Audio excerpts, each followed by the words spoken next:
Muito bem, essa é a nossa reunião 18 do dia 27 de novembro de 2016.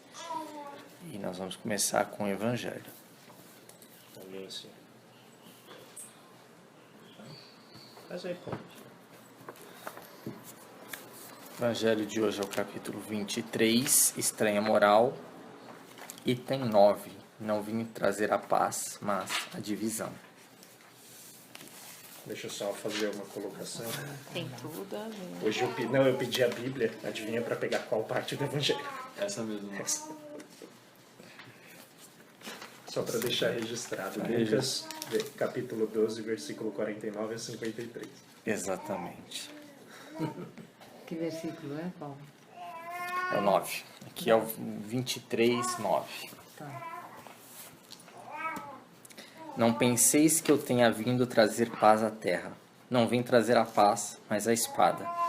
Porquanto vim separar de seu pai o filho, de sua mãe a filha, de sua sogra a nora. E o homem terá por inimigos os de sua própria casa. Mateus, capítulo 10, versículos 34 a 36. Item 10. Vim para lançar fogo à terra. E que é o que desejo, senão que ele se acenda? Tenho de ser batizado com o batismo, e quanto me sinto desejoso de que ele se cumpra. Julgais que eu tenha vindo trazer paz à terra? Não, eu vos afirmo. Ao contrário, vim trazer a divisão. Pois doravante, se se acharem numa casa 5 pessoas, estarão elas divididas umas contra as outras, 3 contra 2 e 2 contra 3. O pai estará em divisão com o filho, e o filho com o pai. A mãe com a filha, e a filha com a mãe. A sogra com a nora, e a nora com a sogra. Lucas, capítulo 12, versículos 49 a 53.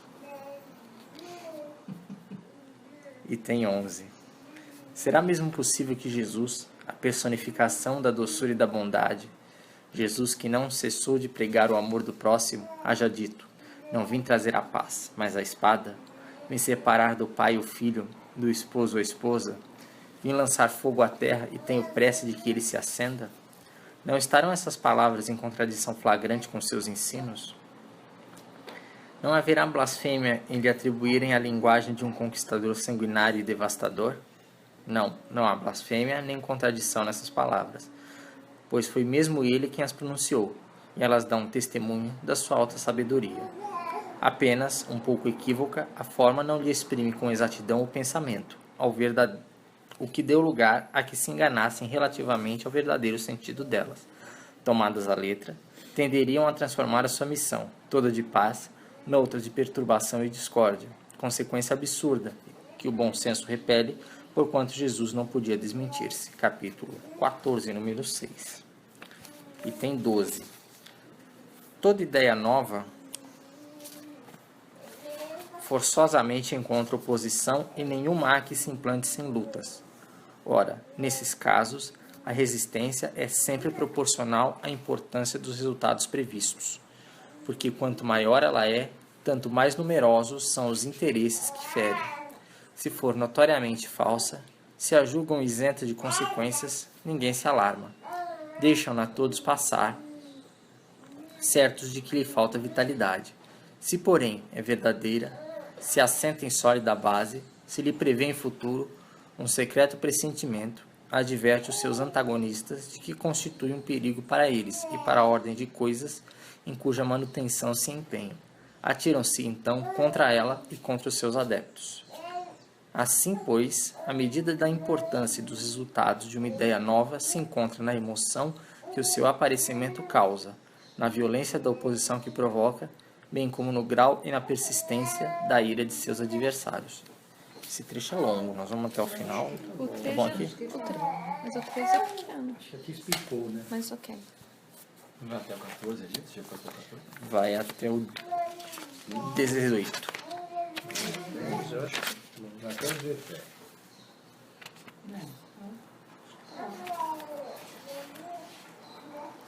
Muito bem. não sei, você acha que a gente deve ler mais um, pelo menos? Não sei, eu não tô vendo. Eu tô vendo aqui esse tamanho. Jesus vinha proclamar uma doutrina que solaparia pela base os abusos de que viviam os fariseus, os escribas e os sacerdotes do seu tempo.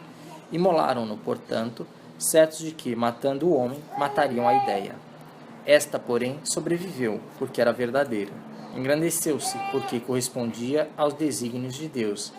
E, nascida num pequeno e obscuro burgo da Judéia, foi plantar o seu estandarte na capital mesma do mundo pagão, à face dos seus mais encarniçados inimigos, daqueles que mais porfiavam em combatê-la, porque subvertia crenças seculares a que eles se apegavam, muito mais por interesse do que por convicção. Lutas das mais terríveis esperavam aí pelos seus apóstolos. Foram inumeráveis as vítimas. A ideia, no entanto, avolumou-se sempre e triunfou, porque, como verdade, sobrelevava as que a precederam.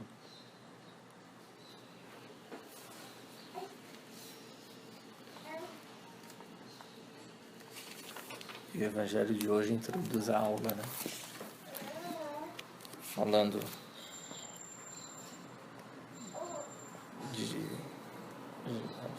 de Jesus como um opositor, como alguém que vinha trazer a divisão, mas vinha trazer a divisão porque trazia algo novo, trazia uma verdade que não era conhecida, ou era conhecida somente por muitos iniciados, né? De tradições mais antigas. E nesse sentido, como ideia nova, ela encontra resistência do que está estabelecido. E essa resistência muitas vezes é uma resistência violenta, é uma resistência agressiva. Ainda que as atitudes de Jesus fossem brandas e pacíficas, fossem firmes no propósito, mas fundamentalmente pacíficas. E é um retrato que se repete na humanidade. Não é só naquele tempo, antes de Jesus também acontecia esse tipo de resistência ao novo e acontece até os dias de hoje. E acho que essa é a lição do Evangelho, que o estudo também vai falar disso, tenho certeza. É melhor eu me calar, porque eu já vou falar daqui a pouco. Eu acho que acho que mostra, quando ele usa essa parábola, né, de que haverá uma disruptura familiar, né, de pai brigar com o filho e a mãe brigar com a nora, enfim. Ele acho que mostra justamente o tamanho da disruptura que a ideia colocava, né?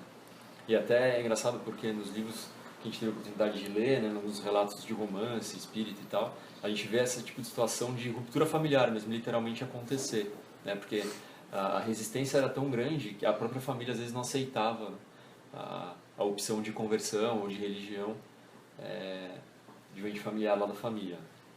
O ente familiar da família foi bom. De um ente familiar. Assim, o André vai falar, né, já deu para ter uma ideia da aula anterior do quão diferente era, na verdade, do tamanho de ruptura mesmo, né, da mudança que era proposta, uma mudança de força tão grande que dentro da própria família os laços podiam se dissolver, né. Então, eu concordo com o Paulo, acho que isso até hoje um pouco é assim, não de maneira tão explícita, né, mas se a gente for pensar assim, de quantas pessoas a gente já não se afastou depois que você começa a estudar o próprio espiritismo, né? Por conduta ou por, não sei, você começa a mudar, né? Você começa a se transformar de alguma forma depois que você inicia esse tipo de estudo, seja o espiritismo, seja qualquer outra religião, né, que fale dessas questões de conduta moral, de conduta do seu espírito. Você se afasta de pessoas, né? Às vezes essas próprias pessoas elas não reconhecem ou não entendem esse afastamento e vêm cobrar. Vocês já passaram por essa experiência, eu já passei, né, de virem me cobrar, falar, pô, você mudou, você se afastou, tal. De fato, rompeu um laço, né? Houve um rompimento de laço lá, porque os interesses mudaram, os interesses não são os mesmos, né? Então acho que naquela época talvez essa ruptura ela fosse mais evidente, mas hoje ela ainda acontece, né, de todas as formas e de formas sutis mesmo. Eu acho que comigo aconteceu esse caso assim de afastamento mesmo de pessoas, nada contra, né, que simplesmente não ornava mais, não sei, algo lá tinha mudado que não fazia mais sentido continuar, né, o relacionamento era um laço lá que se quebrava. Enfim, é isso. Porque Jesus traz a propósito da mudança a ruptura de estrutura, né? De base, né? De uma estrutura social, política cristalizada, era assim, a hierarquia era aquela, né? A regra era aquela. E justamente ele traz essa ruptura no alicerce, né? Na base do edifício. Aí tem que reunir, né? Não tem jeito. Eu acho que ele chegou numa época em que dali a prepotência, o egoísmo, o poder, a lei de Moisés era imperativa, de um Deus bravo, um Deus cobrador, de um Deus que trazia ódio, que trazia castigo. E ele veio justamente pregar o contrário. Ele disse que Deus não era nada disso. Deus era uma pessoa boa, de coração, não era de agressão, era de perdão, de pai de todos nós. E naquela época, como eram fariseus e saduceus, que eram os donos do poder, né? Ele veio justamente para quebrar isso. Tanto que no fato quando ele chegou no templo, que ele pôs os vendilhões para fora, que ele disse que aqui é a casa do meu pai, onde só se reza, foi aí que ele decretou a morte dele pelos fariseus e pelos saduceus. Eu acho que isso aqui está bem dito aqui, né? É isso que ele queria dizer, e aqui trazer, não trazer a paz, mas a discórdia, porque era isso que estava naquela época acontecendo. Acho que ele quis dizer com a discórdia a mudança, né? A mudança, exatamente. Não vem trazer a paz, até porque a mudança, a gente mesmo briga com a gente, né? Essa paz incluía uma mudança total de conduta imoral, né? Isso foi muito grande naquela época. Muitos poucos conseguiram absorver esses ensinamentos. Por isso que aconteceu o que aconteceu. Eu acho que se ele viesse hoje, aconteceria a mesma coisa, não sei não. Como que diz na prece de Cáritas, é um sopro, não. Um Pode raio, abrasar uma a faísca do seu Uma amor faísca pode do seu abrasar amor a pode terra. abrasar a terra. Acho que é aí que tá. É a ideia de você, né, antes da nova germinação, né, da nova plantação, o fogo precisa passar, né, fazer a limpeza do terreno, para que você possa, né, no cerrado ocorre assim, né, então você tem um incêndio, né, de grandes proporções, ele limpa, as cinzas fertilizam o solo e aí você tem a chance de uma nova, de florescer de novo. Tem essa imagem, obviamente ela não é universal para todas as plantas e todos os tipos de vegetação, mas existe uma ideia nisso aqui. Então é interessante porque vê que em nenhum momento ele fala, eu vim trazer a discórdia, né? Ele fala assim, eu vim lançar fogo à terra, e aí ele diz assim, olha, e que tenho eu a desejar se ele já estava aceso?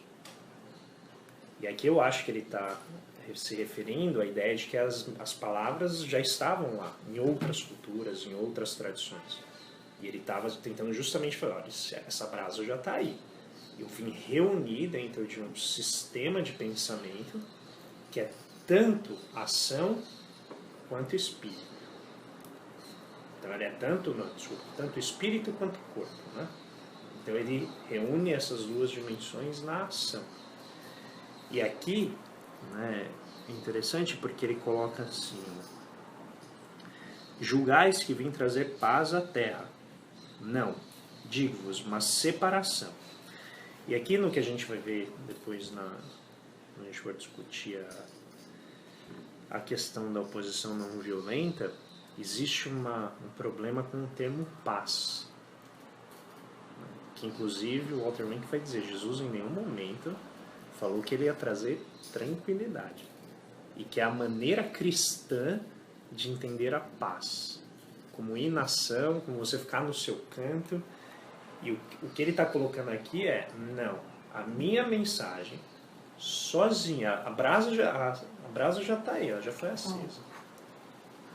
A minha ação, a minha palavra, vai automaticamente gerar dissidências. Então, quando vem a nós o vosso reino, né, a ideia qual que é? Quando chegar essa palavra e ela fertilizar o chão da terra, não tem jeito. Uns vão querer seguir, outros não vão querer seguir. Aí as resistências vão aparecer. E as resistências, elas não são selecionadas de acordo com o sangue. Ao contrário. Antes fosse, né? Assim você não teria qualquer briga entre família e rapidamente o mundo seria dividido em vários feudos, né? Cada apartamento seria um feudo e talvez a gente saísse aqui e brigasse com o da frente, né? Porque todo mundo dentro da família estava ali bem, né, ajeitado. E quão desesperador e frustrante é quando alguém da nossa família discorda da gente, não nos acompanha, né, naquilo que a gente está buscando. Não é todo mundo que tem, né, uma família como os Ferrara aqui, né? E eu não estou dizendo que não haja discórdia. Você estava no almoço de hoje. Não, mas note, né? Eu imagino que deva haver muita discórdia, mas comparativamente a muitas outras famílias que eu conheço, ela tem um grau de coesão muito interessante, que eu considero excepcional. Veja, e ainda assim, né, vocês estão de dentro, certamente vão ter outra visão. Mas eu acho que então aquele... A gente convida o André um dia. Não, eu já tive uma. Não, mas não é nada demais também. Aqui Não, é brincadeira. Mas tem discussão. Discussão saudável. A maior parte eu conheço, não há nem discussão. Há afastamento, né? Justamente porque não nem tem o que como... discutir.